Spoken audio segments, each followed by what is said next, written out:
Ал достар, дәл қазір енді көбісіне қызық болып жатқан сұрақ, жалпы осы үйге менің үйіме қанша ақша кетеді? Примерно расход мен сіздерге есептеп берейін.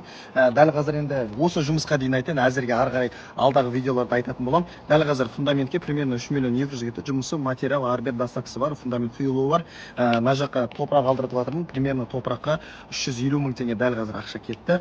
Доставкасы барлығы тегістейтінмен ішінде. Енді көшеге балас төсеттік, оған 200 мың теңге кетті. Туалет алдым 35 мың теңгеге.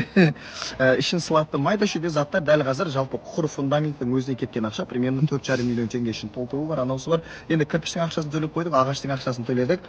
Оның барлығын алда айтатын боламын. Сәттілік деп қойыңыздар, жалпы видео осы. Үй жақта жұмыс қызып жатыр. Үйді қызыл кірпіштен салатын боламыз. Полторашка кірпішке 2 миллион теңге ақша кетіп тұр дәл қазір.